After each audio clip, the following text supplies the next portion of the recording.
Credit cards. ये शब्द सुनते ही कई लोगों को शायद थोड़ी चिंता होती है या उलझन। लेकिन सोचिए, अगर हम इन्हें स्मार्ट तरीके से इस्तेमाल करना सीख लें तो। बिल्कुल। आज हम रमित सेठी की किताब है I will teach you to be rich, उसके शुरू के कुछ हिस्सों पर बात करेंगे। हाँ, काफी दिलचस्प किताब है वो। हाँ, उसमें बताया गया है कि कैसे क्रेडिट कार्ड कंपनियों को उन्हीं के खेल में हराया जा सकता है, मतलब बचाव नहीं आक्रमण। सही, एक अलग नजरिया। बिल्कुल। तो चलिए इसी को थोड़ा खोलकर देखते हैं।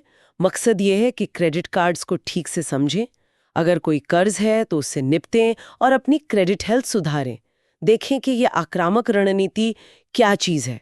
अक्सर तो देखिए बात शुरू होती है डर से, भारी कर्ज, लेट फीस का डर। हाँ, ये आम है। एक आंकड़ा भी था, शायद अमेरिका का था, कि कई लोग तो छोटी सी इमरजेंसी के लिए भी तैयार नहीं होते, उधार लेना पड़ता है। हाँ, वो चौंकाने वाला आंकड़ा है। लेकिन किताब का नजरिया थोड़ा अलग है।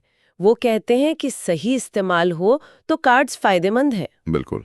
जैसे आपको बिना ब्याज के कुछ हफ्तों का लोन मिल जाता है अगर आप बिल पूरा भर दें टाइम पर। हाँ, और रिवॉर्ड पॉइंट्स, कैशबैक, खरीदारी पर सेफ्टी भी। मतलब डर की जगह फायदे देखने की बात है। एकदम सही। और यहीं पर क्रेडिट रिपोर्ट और स्कोर की अहमियत समझ आती है। भारत में जैसे सिबिल स्कोर होता है। हाँ, सिबिल। हाँ, तो ये आपकी क्या कहते हैं, आर्थिक साख का एक आईना है। अच्छा स्कोर होगा तो आगे चलकर बड़े लोन जैसे होम लोन वगैरह मिलने में आसानी होती है। और ब्याज भी कम लगता है शायद। बिल्कुल। ब्याज पर हजारों लाखों बच सकते हैं। तो इसे सुधारना एक तरह की बड़ी जीत है। अपनी रिपोर्ट देखते रहना चाहिए जो अधिकृत ब्यूरो हैं उनसे। अच्छा, तो फिर स्कोर सुधारने और कार्ड्स ठीक से इस्तेमाल करने के लिए करना क्या चाहिए?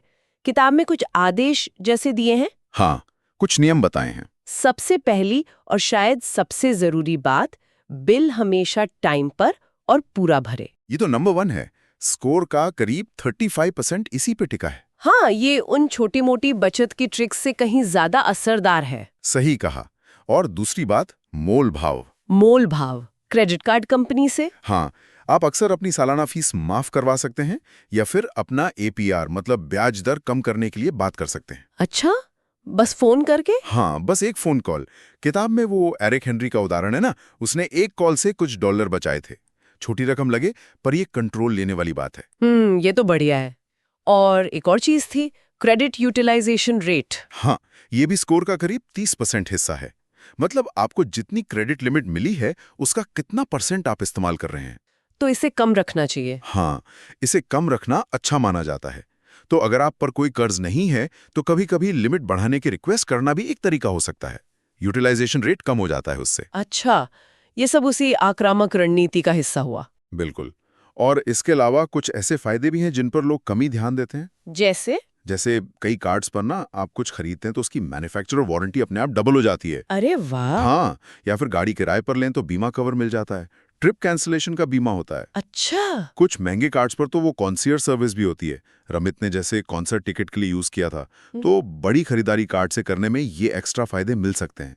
ये तो काफी काम की बात है। जी। लेकिन कुछ गलतियां भी हैं जिनसे बचना चाहिए शायद। हाँ, बिल्कुल। जैसे वो रिटेल स्टोर वाले कार्ड्स होते हैं ना, किसी खास दुकान के, हाँ। उनसे अक्सर बचना चाहिए। उनकी ब्याज दरें बहुत ज्यादा हो सकती हैं और शर्तें भी अजीब सी। अच्छा, और वो 0% बैलेंस ट्रांसफर वाले ऑफर बड़े लुभावने लगते हैं। हाँ, लगते तो हैं, पर किताब कहती है कि ये कई बार बस समय की बर्बादी है और असल मुद्दे से मतलब अपनी खर्च करने की आदतों से ध्यान हट जाता है। और हाँ, एक और चीज, जब भी आप बैंक या किसी फाइनेंस कंपनी से फोन पर बात करें, उसका रिकॉर्ड जरूर रखें।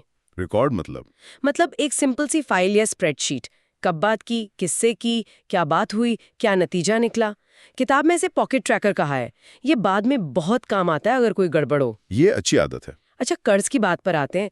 किताब में वो अदृश्य धन स्क्रिप्ट्स का जिक्र है। हाँ, मतलब पैसे को लेकर हमारे दिमाग में जो पुरानी बातें बैठी होती हैं। हाँ, जो हमें पता होते हुए भी सही कदम उठाने से रोकती हैं।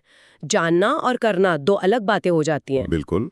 और कर्ज चुकाने के लिए भी 2 तरीके बताए हैं। एक तो स्नोबॉल, जिसमें पहले सबसे छोटा वाला कर्ज खत्म करते हैं। हाँ। और दूसरा है स्टैंडर्ड, जिसमें सबसे ज्यादा ब्याज वाला पहले। कौन सा बेहतर है, इस पर अलग अलग राय हो सकती है। पर जरूरी है कि कोई एक चुने और शुरू करें। एग्जैक्टली, शुरू करना जरूरी है। और सबसे पहला कदम ये जानना कि भाई कुल कर्ज है कितना। कई बार लोग इसी सच्चाई का सामना करने से कतराते हैं। ये बात तो है।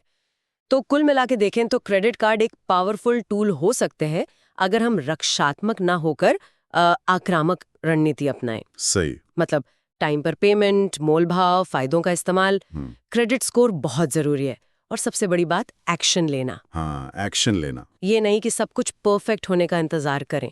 85% तैयारी के साथ भी शुरू करना काफी है। बिल्कुल सही। और अंत में सोचने के लिए एक सवाल छोड़ सकते हैं हाँ, कि ये जो हम क्रेडिट कार्ड जैसी छोटी सी चीज को मैनेज करना सीख रहे हैं, क्या ये सिर्फ कर्ज निपटाने या रिवॉर्ड्स पाने तक सीमित है, या फिर फाइनेंस के इस छोटे से हिस्से को ऑप्टिमाइज करके एक बड़ी अमीर जिंदगी वाली सोच, वो मानसिकता बन सकती है? अच्छा सवाल है। कौन सी ऐसी एक छोटी सी फाइनेंशियल आदत हो सकती है जिसे अगर लगातार करें तो जिंदगी के दूसरे हिस्सों में भी बड़े पॉजिटिव बदलाव आ सकते हैं?